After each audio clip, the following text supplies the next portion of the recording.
polycystic ovarian syndrome, one of the most poorly managed conditions in women's health right now. In order to figure out and solve a hormone imbalance, we need to say what are the drivers that are signaling our hormones to be off. And I like to actually call it ovulatory cycle, because the main event of your cycle is ovulation. It's not menstruation. Menstruation is a consequence of a healthy ovulation. Or sometimes people will be like, yeah, I don't get my period. It's great. I don't bleed. But if we rephrased it and we're like, wait, you're not having ovulation every cycle? That's a problem. Living a full and well life is put together, grow, authentic. We feel it. Take care of ourselves.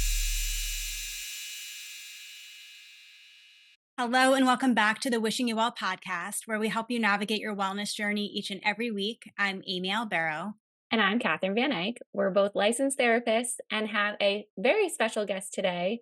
Ginny Noce is here to talk to us about PCOS, hormone balancing, all those things that we are hearing about daily. Yeah, I am just so excited to be here to talk all about hormones. That's pretty much, you say you hear it a lot. Well, that's literally my life. So I hear it probably every 10 seconds. If I'm not hearing about it, I'm thinking about it myself. So definitely hormones is one of my favorite things to talk about ever. So I was telling them right before recording this podcast that I'm a ranter. So if I keep going my rants about hormones, cut me off.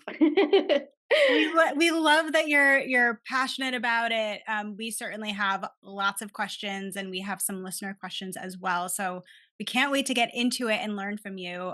Before we do, Catherine and I love to start off every podcast with the check-in to see kind of how we're doing, what our self-care has been looking like these days. And so we wanted to kick it off and start with you in terms of what self-care looks like for you this week, right now in the season of life.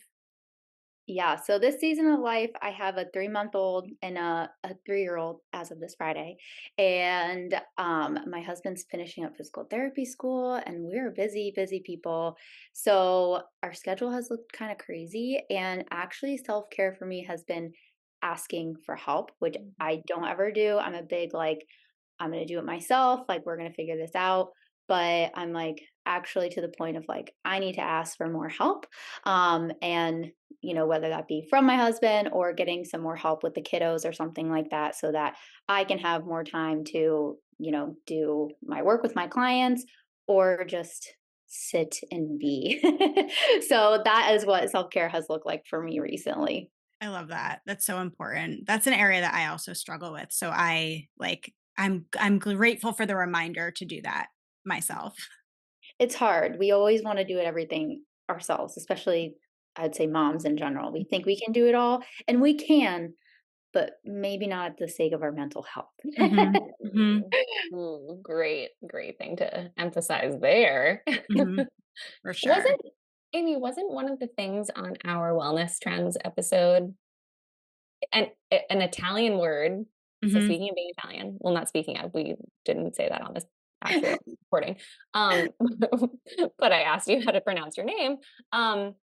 And what was the word or phrase? It was a phrase, an Italian phrase. The art of doing nothing, or the joy of doing nothing. And I even Googled how to pronounce it because it was on. I will find it. It was yeah, that's something I'm so bad at doing. My husband actually was like, "Do you even know how to sit on the couch?" I was like, Yes. think so. Dolce far niente. And that means the sweetness of doing nothing. Yes. So get that on my wall. Remind myself every day in the bathroom or something. I know. And when Catherine and I were going through that particular wellness trend, I think we were both like, what does it mean? How do we do this? It almost felt so aspirational. But it is such a great goal just to let yourself just be. But sometimes we need to ask for help to kind of clear the space to let us do that. Catherine, what about for you? Amy, you've told me year after year, something that I'm good at is being very adaptable. However, I feel like when it comes to being a mom and doing mom things, looking at you, Jenny, too, that I struggle with being adaptable when it comes to like how I want to spend my time when my daughter's napping, or the time that I do get to myself, like what I want to do with it, or oh no, now I don't have time to myself. How am I going to kind of like come back from that and readjust and figure it all out? So like today was a really good example of that. I My daughter is in this phase right now. She's in a 4-month sleep regression thing that she's taking 30-minute naps. And then sometimes they're 30 minutes and then she's done and she's like all happy and ready to go. And then sometimes it's 30 minutes in her crib, but then the rest of the time she just wants to sleep on me. So neither of those things happened this morning. But what I was planning for was to read my book for 30 minutes, and I was really looking forward to it. I was really excited. So I was just like struggling to get this little girl to start napping, and she wouldn't do it. And when she finally got down to napping, which like I should have just given up a while ago, I was like, maybe you're just skipping this nap and that's fine. But I was like determined to keep the fact that she's supposed to have this morning nap, and then it screwed up my whole day. Oh my gosh. So Into the choir over here. yeah, My life right now. it's so frustrating, and I need to lean into more of like this. She's a human and she's not this set robot that like does the same thing every single day. Just like I don't do the same thing every single day. And I just happen to be like, or everything that I do just happens to be a result of whether or not she does things in a clockwork type manner or not. And she never does. So I just need to like breathe through it and try to figure out, okay, that didn't happen then. When can I do it later? Or maybe I won't do it later and that's okay. It'll happen tomorrow, maybe, or 2 days from now. And I need to just be okay with that. Mm. Literally. Mhm. But I Mhm. feel like it's so difficult.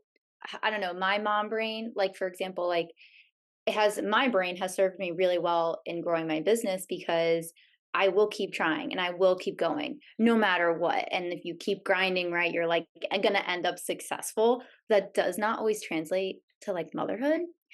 You're right. Like you keep trying to get this nap or trying to get them to do what you want them to do, but it doesn't work. And now you're both kind of miserable.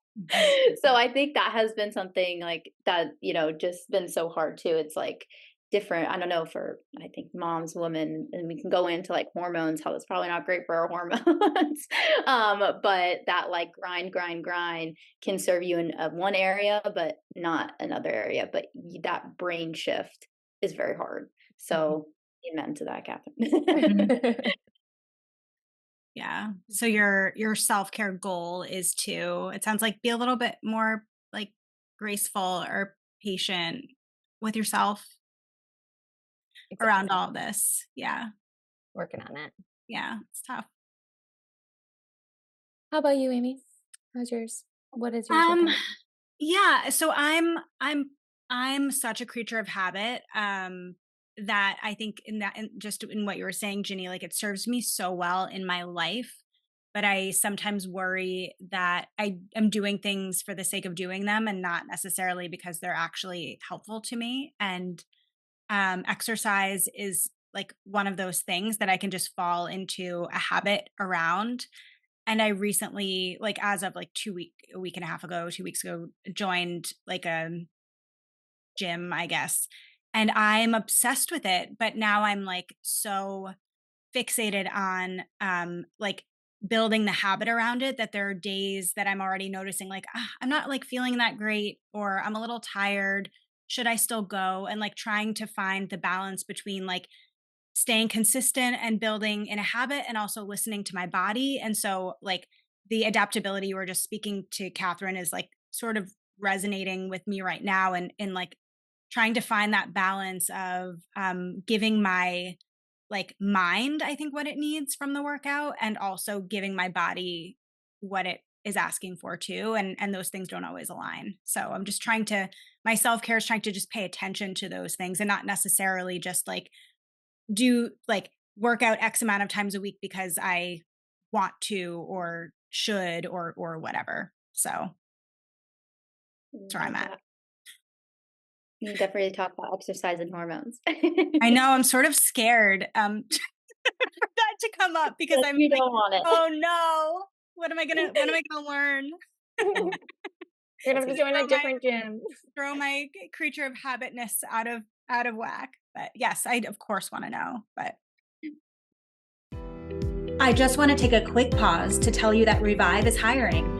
In our Miami and Pittsburgh offices, we have full and part-time W-2 and 1099 clinician positions available, and this includes both postgraduate and associate level licenses, in addition to fully licensed clinicians. In our Connecticut offices, we have full-time, fully licensed W-2 clinician positions available, including clinical supervisor opportunities. If you are interested in working for a company that values community, work-life balance, and your personal and professional growth, then we want to meet you. Find a link to our website in our bio. But okay, well, that's a perfect lead-in for us to really get into our episode. So we're talking a little bit around kind of who you are and what you do. Can you give our listeners a little bit of a background of that, of who you are, what you do, why hormones? Oh, yeah. I'll try to keep like a 5-year journey again in 5. But essentially, I was formally trained as a registered nurse. But during my college years studying to be a registered nurse, I started struggling with a lot of symptoms of hormone imbalances. So, cystic acne, irregular periods, horrible digestion.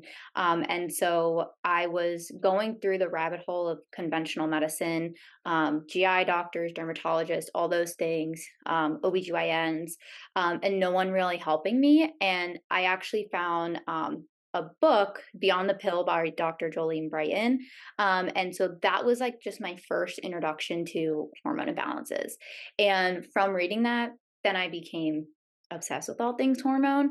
Now, I have been obsessed with nutrition since my like freshman year of high school, but in the unhealthy, over exercise, under eating kind of way. So when I learned about hormones and how to really approach them from a more holistic and food side of things, it was just like the perfect marrying together of things. Like, oh my gosh, like I could use my obsession with nutrition to then fuel my obsession with hormones, and it was great. And so following nursing school, I actually worked for an organization specializing in hormone health called FEM, Fertility Education Medical Management. And so they teach people how to chart their cycles to identify hormone imbalances. So I'm also a certified FEM teacher. And then I worked with them on their medical management side to really help. I help women as a nurse. I help the doctors identifying women with their hormone imbalances, getting into like the nitty gritty of lab work. But I was finding a lot of like, cool, you have a hormone imbalance. Let's just take this medication. And simultaneously, my love for nutrition led me to getting my master's degree in functional medicine and nutrition. And so I'm simultaneously getting this master's degree, like reading all this research of like how food impacts, things from PCOS to, constipation, bloating. Like I'm seeing the research of how food is medicine. And then I'm working at the same time at this endocrinology clinic that is just not fully addressing the root cause of things. And so ultimately, once I finished my master's, that's when, I had already had my Instagram page, the Women's Health RN, because my friend like made me make it in college, and people kept asking to work with me. And I was like, well, I guess like I'll try to start working with people. Like I just got my master's. I was ready to leave this job. And so I just kind of went full blown of like, let's try to make this work. And so from there, that's how the Women's Health RN was born, from my knowledge with all things hormones from the endocrinology side of things, and then married it with my nutrition passion and my master's degree. And so now I just work solely one-on-one with clients to help them identify their hormone imbalances, identify the root cause of it, and then how to address all that with diet, lifestyle, nutrition. So that's me. What a cool path to get you to here, and what you're doing today. I mean, not I'm sorry that like these things were going on for you, but it's amazing that the things that were going on for you, you were just like, thinking back to what you were saying before, and when we were talking about self-care, you were just like, I am determined to figure this out. And you didn't just do that for you. You now do that for so many people, and that's so cool.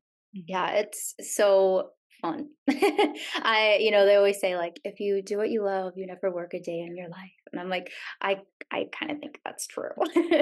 Because all I would like be in college and like if someone would like somehow start, I don't know, I ended up being the girl in college that everyone was telling me their symptoms to and like asking my advice, like what they should do, like nutrition wise.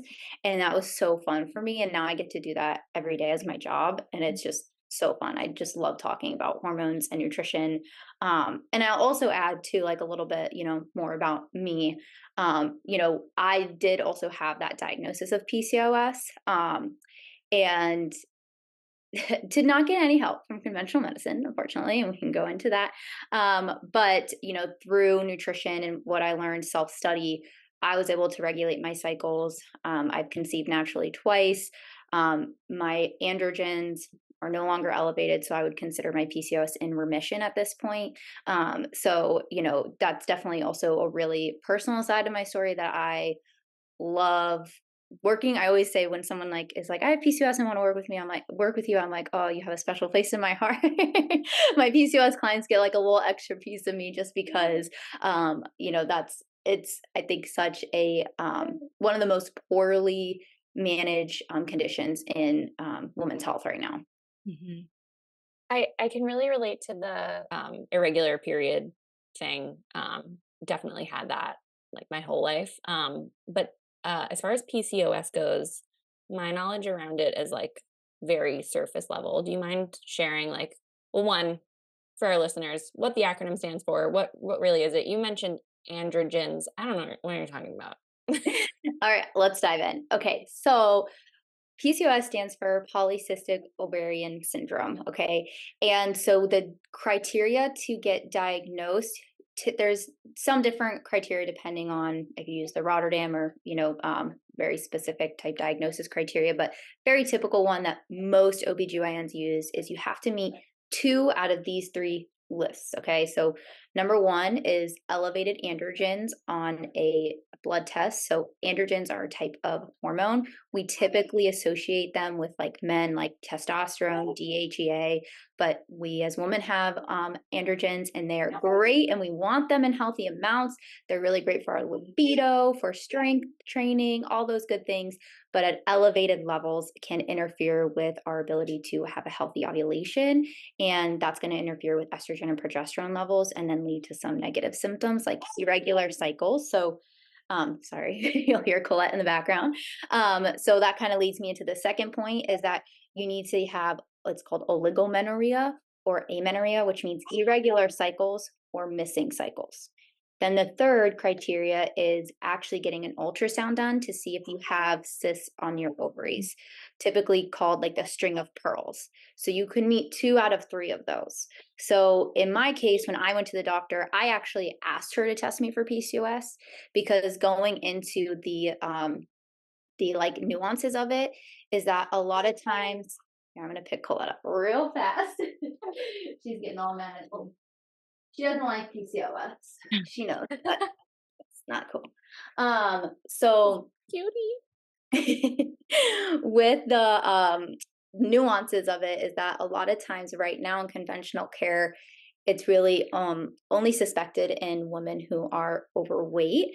And that's because blood sugar does play a huge role in the development of PCOS. However, it's not just blood sugar, and you do not have to be overweight to have PCOS. So in my case, I was very lean. They call this actually in the research lean PCOS. So I actually went into my doctor's. I was like, please test me for this because I have all the symptoms. I have irregular periods. I have cystic acne. And some other symptoms is more of like dark facial hair. It's called hirsutism. So you can get dark hairs like on your chin, chest, sometimes back.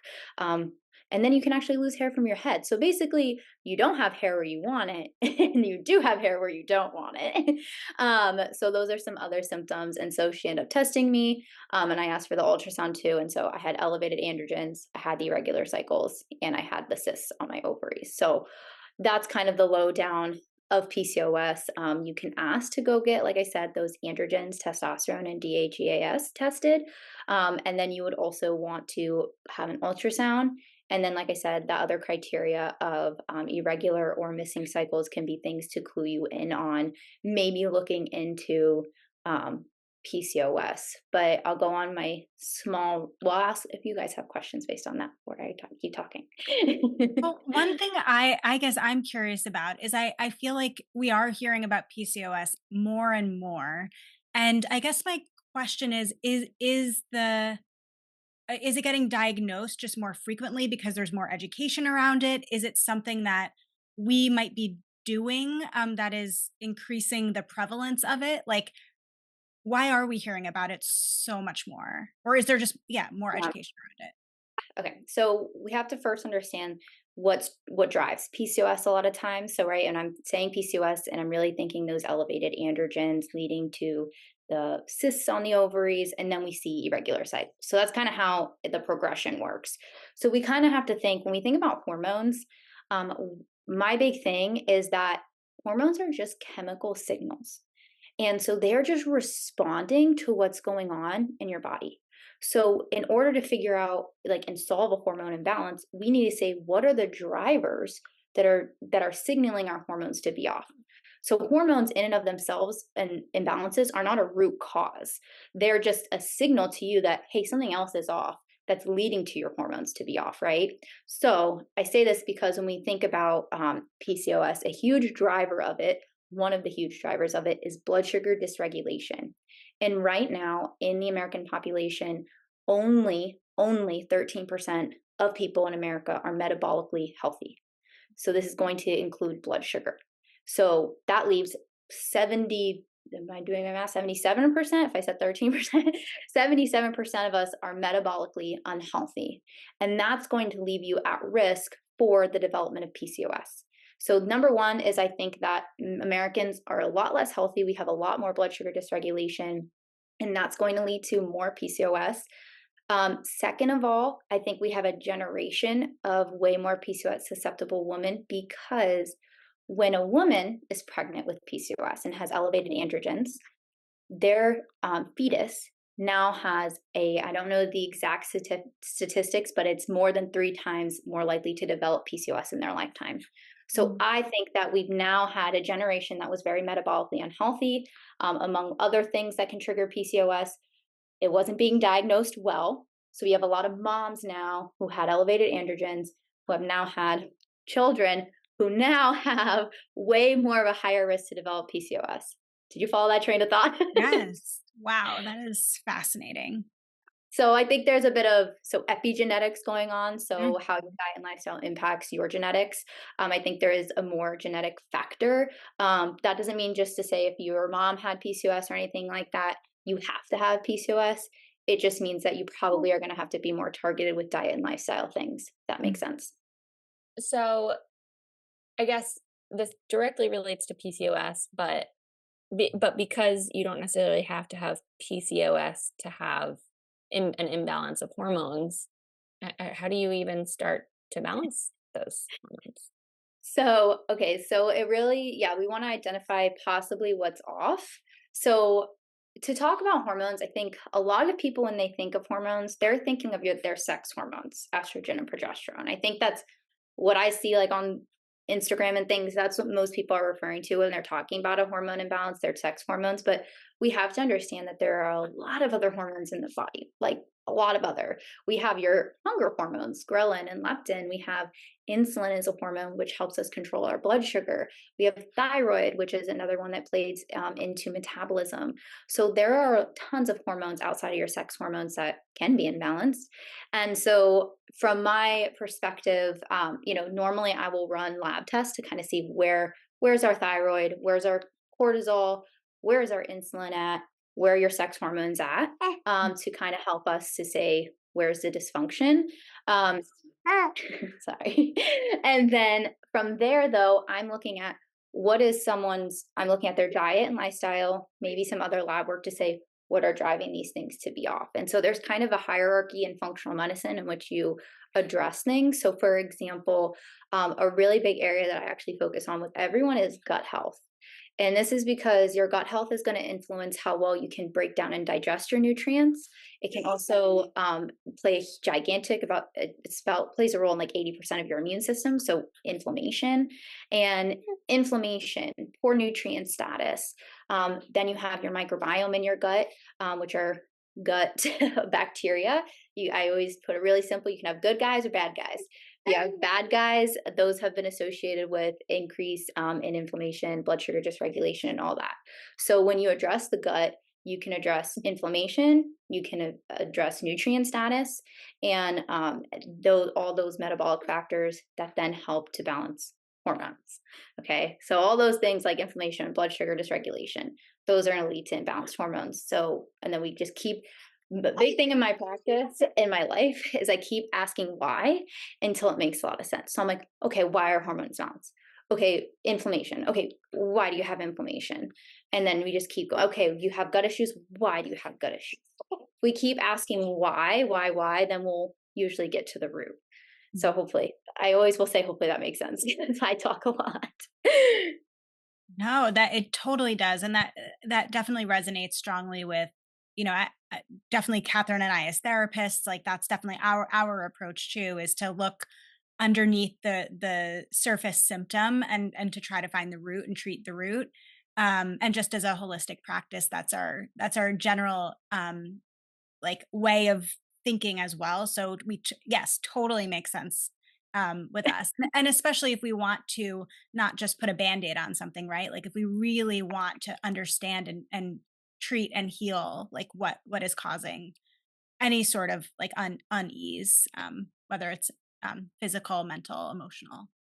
Yeah, and I think a lot of people try to make it also a little bit easier than it is. Like Mhm. there's like, okay, cool, like eat this food. Like I'll see like flax seeds, like eat flax seeds to like help with your estrogen dominance issues. I'm like, yeah, that can be helpful, but what we're more looking for is like overall total fiber intake, like, more nuanced things that no one wants to really talk about because it's not sexy and it's not cool. Like it would be so much easier if you just ate flax seeds and everything was okay, but usually it's going to be the flax seeds plus enough protein plus the sunlight plus maybe seeing a therapist, Mhm. right? It's going to be like 8 different things probably that are going to get your hormones balanced and not just one pill, one food, one thing. Mhm. Yeah. Yeah, I mean, that's what frustrates so many people, um, that you aren't just given any one answer, and it's not a one size fits all answer. It's always so specific to the person. It's always so nuanced. And I mean, Amy has talked so many times on this podcast about gut gut things that she's going through and talking about, like, when it comes to self-care, Every um, week. that it's complicated. Yeah. Very complicated. Well, Mhm. and too, like with just going into gut health a little bit, like I think a lot of people also go into blame foods way Mm. too easily. They're like, okay, cool, I'm gonna remove this thing, and then I'm gonna remove this thing. And now they can have like 3 foods they can't eat. And I'm like, the issue probably wasn't the food, it was how well you could digest things. And that's why you're not able to tolerate those foods. But, a lot of times, like I said, it's honestly easier to remove the food than to really be like, oh, let's actually support how well we can digest by chewing our food to Mhm. applesauce consistency, actually not looking at our phones or working while we eat, um, at myself, you know. So, there are so many practices that we're almost not willing to do, and it would be easier to cut out of food or, take a pill. I always say that. So, you know, those who just want to take a pill probably don't want to work with Mhm. me. Mhm. Um, this like in regard to hormone imbalances, this seems to be like most prevalent with women. Why is that? Like why do we have so many issues in this area? So, well, that's because our hormones are changing every cycle. Mhm. So, to give like a rundown of the menstrual cycle, and I like to actually call it ovulatory cycle because the main event of your cycle is ovulation. It's not menstruation. menstruation is a consequence of a healthy ovulation. Okay, so I like to call it the ovulatory cycle because I'm more focused on ovulation. I feel like that calling it that makes so much sense in terms of what we're talking about as a whole here. Like Mhm. menstruation. Oh, that's what we see. That's what that's the one that we are like, okay, here's that red. Oh my gosh, I'm at that point in my month. But like the ovulation, that's the one underneath it all. That's the one that's like happening behind the scenes that is super, super important. But it like ties totally back to this idea of the root cause. Like you're not looking behind the scenes. Yeah, and I've heard from one of my mentors, like the best, I don't want to say like the best practitioners are not necessarily the ones who know everything, but the ones who ask the right questions. And so that's the big thing. So like one thing I always think of, like when you said like you have irregular cycles like kind of throughout your whole life, was any doctor concerned? Or sometimes people will be like, yeah, I don't get my period. It's great. I don't bleed. But if we rephrased it and we're like, wait, you're not having ovulation every cycle?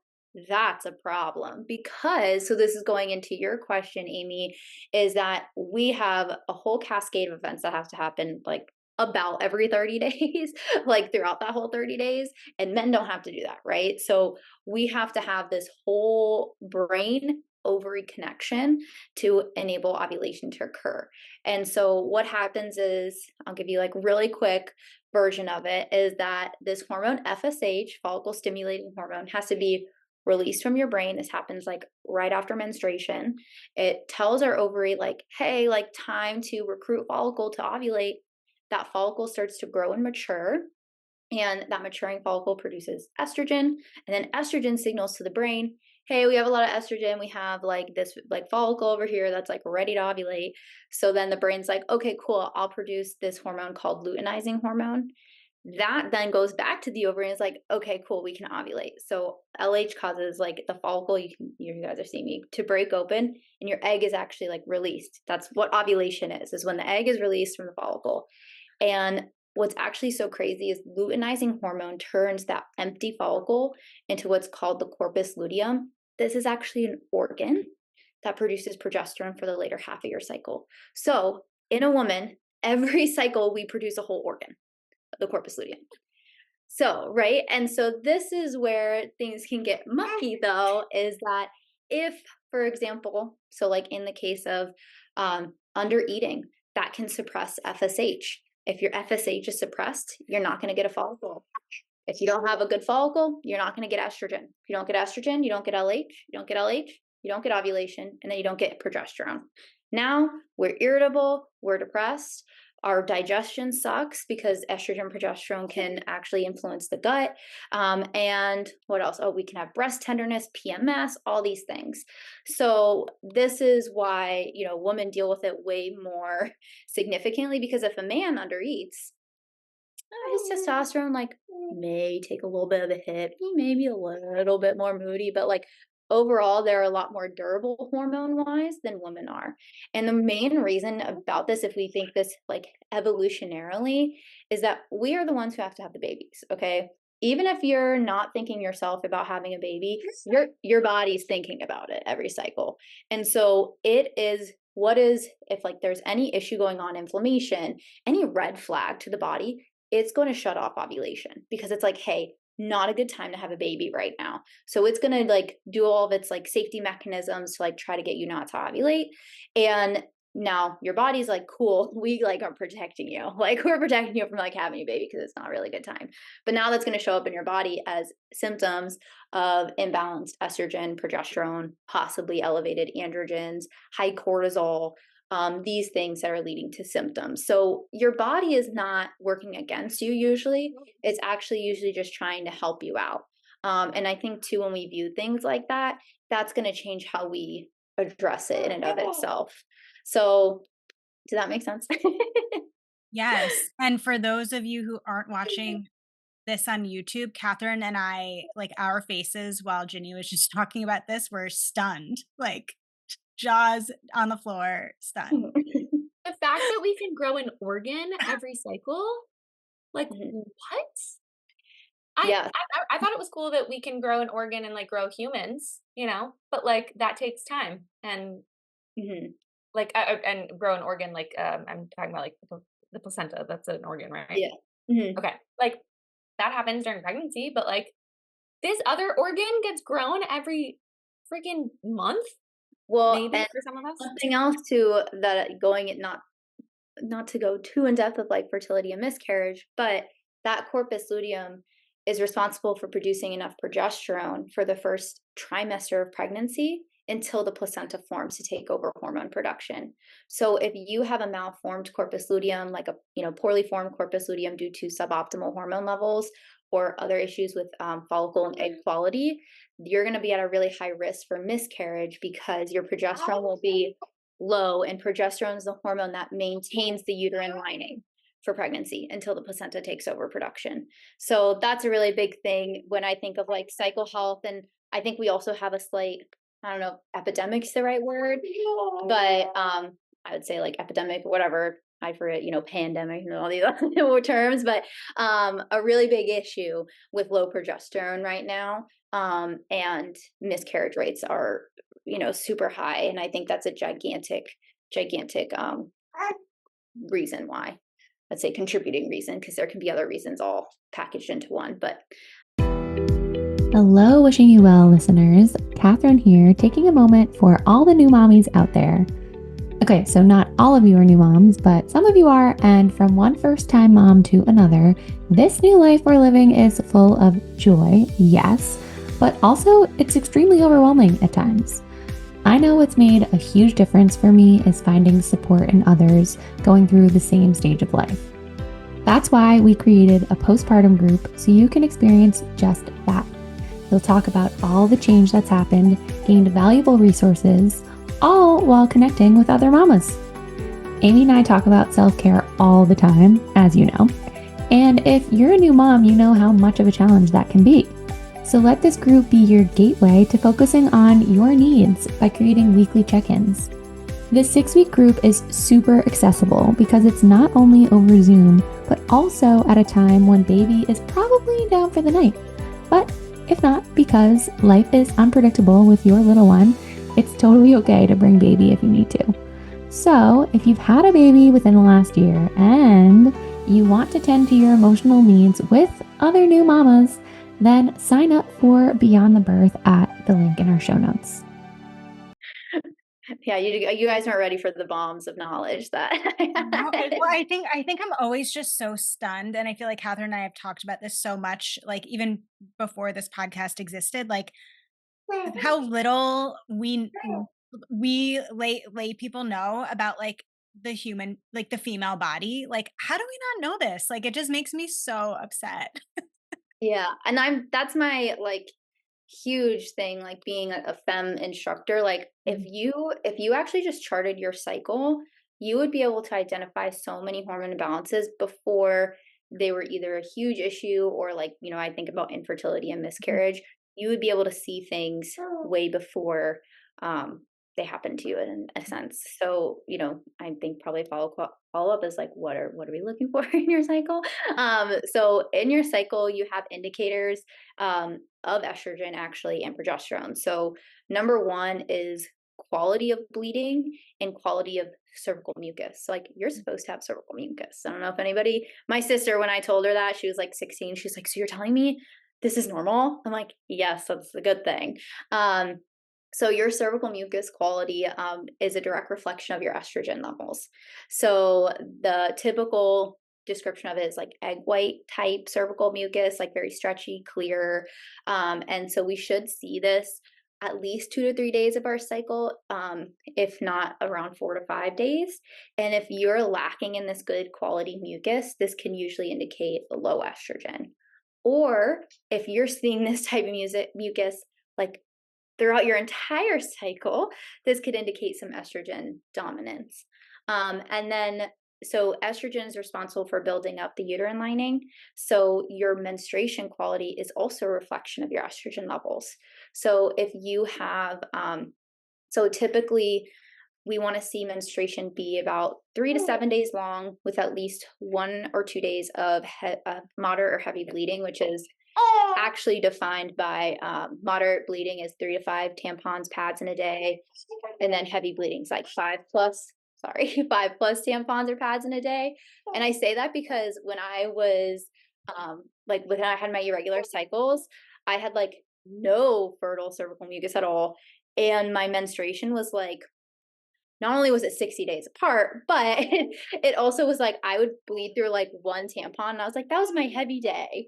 But actually it was not heavy at all. It was very light. And that was a huge sign of low estrogen. So those are some signs of like too much, too little estrogen. Heavy bleeding would be like possibly too much estrogen.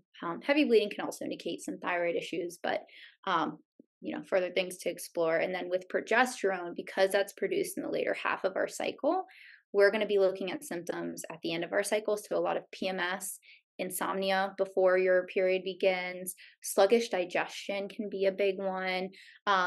Breast tenderness is a symptom, as well as anxiety, irritability, depression. So think of a lot of PMS symptoms are usually related to low progesterone. And then cycle-wise, we'll see a luteal phase. So if you don't know what luteal phase is, just Google it right now. It's after your ovulatory phase, but it's like the later half of your cycle. And if that's less than 10 days long, or if you have brown bleeding or spotting prior to the start of your actual flow of bleeding, that can be a sign of the uterine lining shedding prematurely, which would be due to low progesterone. So those are some things to look out for. And those are going to be hormone imbalances that are commonly very much missed in, you're first of all, in conventional medicine, they're not even testing your hormones. If you ask, sometimes you look like you have like 10 heads. B, I've had people ask, and then their provider's like, sure, I'll test them. They don't give them instructions to test on a certain day of their cycle. And remember, keep in mind, during the follicular phase, the first half of our cycle, we're not producing any progesterone. So yeah, your progesterone could look low if you test it at the wrong time. So anyways, those are things that, yes, absolutely you can have a hormone imbalance, without having PCOS. And, big thing is that those imbalances like estrogen and progesterone, they don't have like a clinical diagnosis, right? PCOS is a clinical diagnosis, miscarriage, clinical diagnosis, but just like optimal estrogen and progesterone, suboptimal ovulation, that's not a diagnosis per se.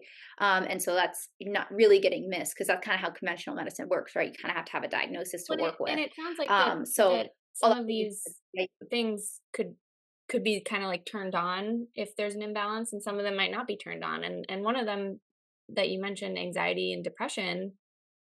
I mean, we could be seeing clients that are suffering from anxiety and depression who, if they don't have their hormones checked, if they don't have the wherewithal to understand, just as we, like Amy and I are like, why don't we know about this?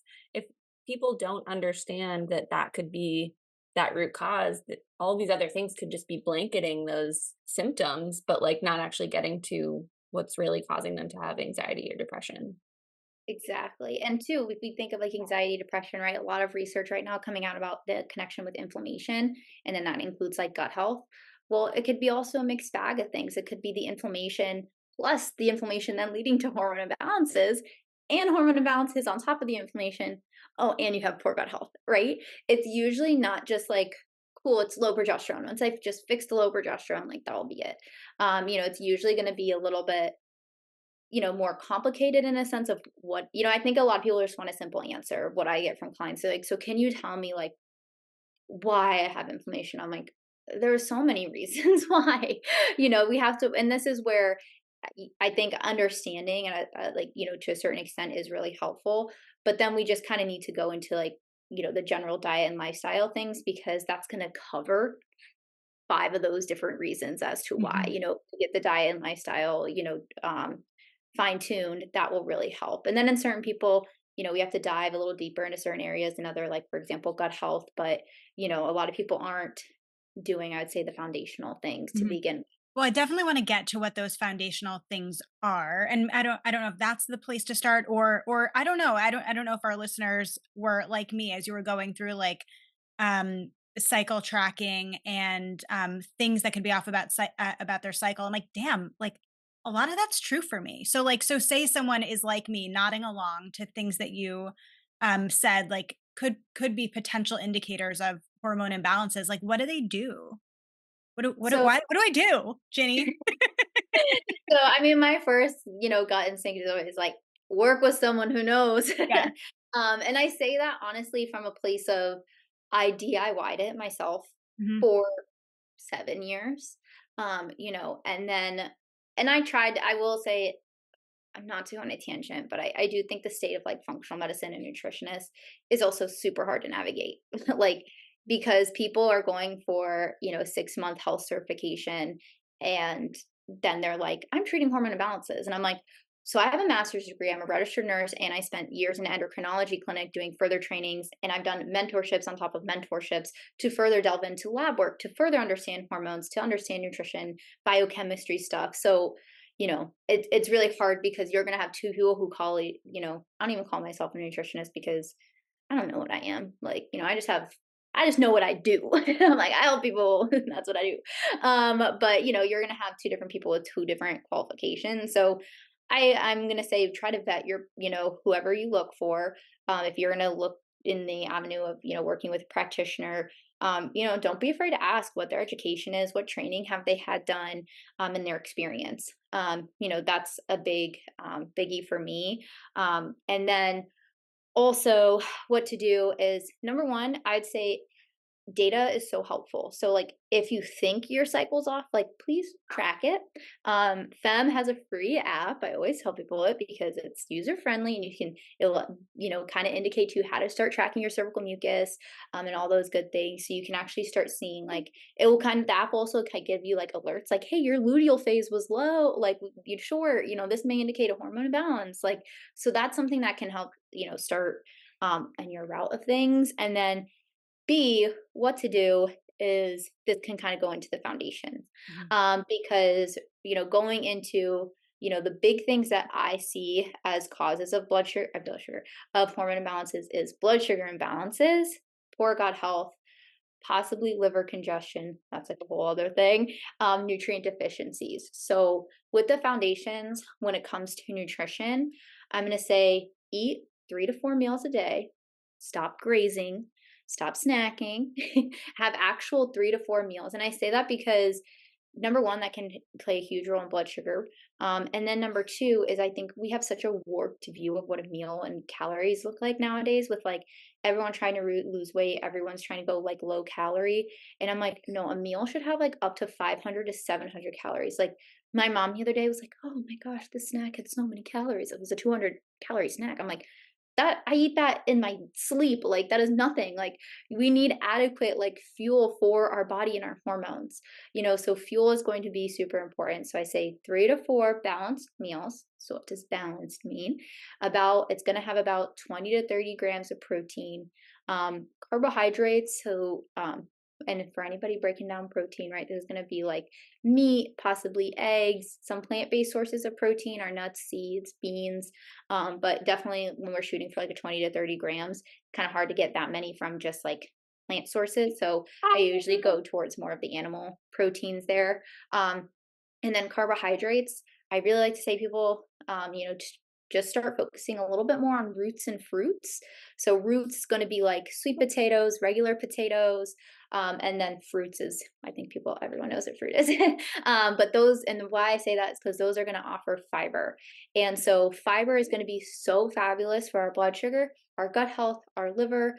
And so that's going to be, if we have fiber rich carbohydrates, that's what we're aiming for. So about 20 to 30 grams per meal. It depends on the person. They possibly need more or less. But I really say how I like the plate method of looking at things. So like if 1/4 of your plate is a animal protein source, 1/4 of your plate is like a fiber rich carbohydrate, so roots or fruits. And then the other half of your plate is an array of vegetables. You're going to be doing pretty good. And if that's like I usually do 4 meals a day. If you did that, I would venture to say a lot of your symptoms would improve. So I know that was also a lot like nutrition stuff, but questions about that. Yeah. No, no, that makes total sense, and it's reminding me a lot of what we talked about with our registered dietitian Elizabeth too. So that it makes so much sense that we need to like support our body and our hormones with like good fuel. I also know that you were alluding to also like some lifestyle things. So what kinds of things does that include? Okay, so let's talk about exercise, Amy. Damn So it. I I love exercise for hormones, but big but is that we want to do more of, I'd like to say it's restorative Mhm. exercise. Now, there's not going to be a perfect blanket statement of what's restorative for one person versus another, but generally, following a workout should give you energy. You should not feel like dog tired, like you need to nap afterwards. um so that's kind of like a big differentiation, is like tiredness. It should actually, if you're doing workout appropriately, it should actually give you energy. Now I'd also say if you're dialed in on food and you're still struggling with hormone imbalances and you're someone who's working out like 5 to 6 times a week, you're doing HIIT exercise, then we might want to also look to your exercise, because um here's a big thing. The biggest thing I would also say is pre-workout nutrition. I'm going on a lot of rants here, but it's all going to come together, I promise. So when you work out, okay, especially if you're doing like a high intensity or weight training, your body needs glucose to fuel your muscles to work. Okay. Now, if you're not getting that glucose from food, the body is going to actually increase cortisol, that stress hormone. So, one of cortisol's action is to raise blood sugar. And so that's what's going to fuel your muscles. And you don't want that. If you're elevating cortisol too much cortisol, it being like elevated a lot, right? You're doing this 5 6 times a week, maybe you're not fueling properly. This is when you're going to get into issues of cortisol can suppress estrogen. So now we have low estrogen, now we're going to have low progesterone. So that's when it can be an issue. So if you actually fuel yourself properly with enough carbohydrates, like generously, if you have a meal like 1 hour before, you're going to be good. I'm looking to a lot of people who are like doing the workouts fasted, or maybe they were like, I ate like 4 hours ago, I'll just go work out. I'm like, no, no, no, no. We need to eat beforehand, and then post nutrition. I believe her name is Dr. Stacy Sin. I want to say, have to. Okay, yeah, she is a expert in female physiology and nutrition science when it comes to training. And so her research actually found like the bro science of like eating within like 30 minutes to an hour, like after a workout, is optimal. That's true for women, not men. So I will say a post workout meal or shake that has 20 to 30 grams of protein. Now, I say that because exercise, so wonderful, so much research that it's really beneficial for our metabolic health, lowering inflammation, improved hormones. But as women, especially the ones that I find who are exercising consistently, they have those habits of not fueling properly. So then their exercise becomes detrimental to their hormone health instead of helpful. So I'd say that's the thing with like lifestyle and all these things, that there's so much nuance in the conversation. So that's where I say, like, if you're really really struggling after you feel like you're eating well, you are exercising, and you're still struggling with symptoms, that's when it's time to reach out to a practitioner, because they can help navigate those nuances that you're missing. But if you're someone who's not even starting with those things, right, there's so much for you to start. Start exercising. I do really say I prioritize or prefer weight training, because weight training is going to build lean muscle. And we know that lean muscle has a lot more benefits for aging, for hormones, because of the impacts on metabolic health. So that's kind of my favorite. I always say muscle is money because you're going to get more bang for your buck. So that's one lifestyle habit. And then also sleep, which is I'm lacking. And maybe you too, Catherine, in the sleep regression. I will say, so like sleep 7 to 9 hours. If you're not sleeping consistently, lack of sleep can lead to blood sugar imbalances or a harder time. So this is why a lot of time after a night of like poor sleep, you are having more cravings, you're more irritable and things like that. So if you're sleep deprived, like us moms out there, it's even more essential that you focus on blood sugar and I'm going to say not given to the cravings, because you're going to have less cravings if you're balancing your blood sugar. And, those are things. Anyways, I went on a side tangent there. Back to sleep. Sleep is very important for hormones. You produce melatonin when you sleep, and melatonin is one of the most powerful antioxidants in the body. So instead of jumping to a supplement, right, all these things, we're like, how can you lower inflammation? I'm like, if you get 7 to 9 hours of sleep, you produce your own supplement that's going to help reduce inflammation in the body. And then the last thing I'd say is enough sunlight if we can. Even just looking outside. We have photoreceptors, I think they're called, in our eyes that can help to signal certain hormonal responses. So I talked about melatonin. The more sunlight you get in the day, the more melatonin you produce at night. So things like that. So about like 15 to 30 minutes at least minimum of sun a day if you can. Even if you just sit in your window and you look and you have your breakfast in the sun, that's going to be beneficial for your hormones. So that was a lot. Oh, in some ways, like it's so helpful, and in a lot of ways, like it's like simple in theory, like, but Mhm. it makes so much sense, and yet, right, like it's so challenging and in Yeah. some other ways. Why can't I go skip 15 minutes of light every day? Why is Yeah. it so hard? And that's when I talk a lot with my clients right now. Like, even when it comes to nutrition stuff, it is so hard right now in the way that our world is set up to eat well and be healthy. Like pretty much like our entire, I don't know, conventional medicine system, but then also just, working all day inside, the hustle and bustle, like it's not conducive to our bodies and the way it evolved. And all the fast food, like it is hard to eat well. It is Mhm. hard to be healthy. You're working in an uphill battle in the way that modern America is, and that's just kind of the reality right now. So, I'm obviously I do my best with my clients, like, give them meal ideas, snack suggestions, and things like that to try to make it work and habits. But, I just always acknowledge that it's also cannot be cheap sometimes. Like, why is the unhealthy food so cheap and the health food so expensive? Like, those are my other rants and like Mhm. contingencies that keep me up at night, because I'm just like, I want everyone to be healthy, but at a certain level, it is like really hard for a lot of people. So we did pose some questions on our Instagram to ask if anybody wanted to know about this topic, and of course they did.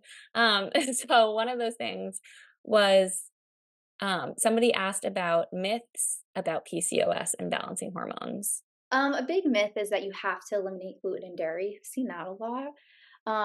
You don't have to. Some people, yes, may be a little bit more sensitive than others, but you should really be working with a practitioner. Like those would be my last things to do and eliminate. I would say first, if you focus on like the plate method that I talked about, like you can include some gluten and dairy, and it probably won't bother you. Your issue probably isn't from gluten or dairy; it's probably from your imbalanced blood sugar or poor gut health. So if you add in the foods that help to fuel those things, dairy and gluten likely won't bother you. The second thing is I do run GI maps with my clients, and we can actually see a marker in there to see if they do react to gluten. So in those cases, when I do remove gluten in those clients, I see really good outcomes because they are actually sensitive to it. So unless you're really working with a practitioner, I wouldn't go to eliminating those foods. So I'd say that's a myth in general. I've seen that with PCOS and just hormones in general. Another myth is that it's just blood sugar. So I'm happy that PCOS is getting more attention, but a lot of times people like are just like, it's just blood sugar. Like if you just balance your blood sugar, like then things will be solved. We have a lot of research. Like I said, I've said this so many times, is gut health playing a huge role in PCOS specifically. We also know that women with PCOS usually struggle with liver health. So, for example, there's a major antioxidant called glutathione in the liver, and a study showed that women with PCOS produce 50% less glutathione than women who did not have PCOS. So there's also a liver component to things. So I think a big myth is that it's just, oh, balance your blood sugar. So in another case, I would say is like myself, like a lot of lean PCOS women who maybe have their diet and lifestyle dialed in. Stress and inflammation can also trigger that as well. So you kind of need to branch out for your root causes depending on on the person. For me, it wasn't until I dialed in on decreasing my exercise to more restorative exercise, eating enough, so I wasn't stressing my body out with nutrient deficiencies, that my symptoms improved. So that would be a myth, and something to consider when it comes to like PCOS, is that don't just cut out gluten and dairy. And yes, blood sugar is important, but it's not the only thing when it comes to PCOS. And the last thing, I already mentioned this during this podcast, is that you don't have to be overweight to have PCOS. You can be thin and also have PCOS. The other thing I'll mention now that it came to my mind is that just because you have irregular or missing periods doesn't mean you have PCOS. There's something else called hypothalamic amenorrhea, which can cause you to have missing periods. So definitely that's when the proper testing is done to determine the differentiation between HA, hypothalamic amenorrhea, and PCOS. So that'd be my answer to that one. Okay, that one we kind of already answered. Also already answered that one. Also already answered that. Okay, we answered Ooh, good. we answered a ton of these. One that I didn't bring up because the answer is you. One that I didn't bring up was accounts to follow for the best information around this. Sounds like we got it. Yeah, I mean, definitely my account. I also really do like the woman's dietitian. She's really good. And then I wrote another one on here. Oh, I think she's like PCOS fertility dietitian or something to that effect. She's really knowledgeable as well when it comes to PCOS. So yeah, those would be good resources. And remind our listeners where they can find you. So you can find me on Instagram at so remember the Women's Health RN, and my website is thewomenshealthrn.com. So either Instagram or my website would be the places you can find me, reach out. Any questions, or if you want to inquire about being a client, let me know. Great. And they can find all that info on Instagram or on your website.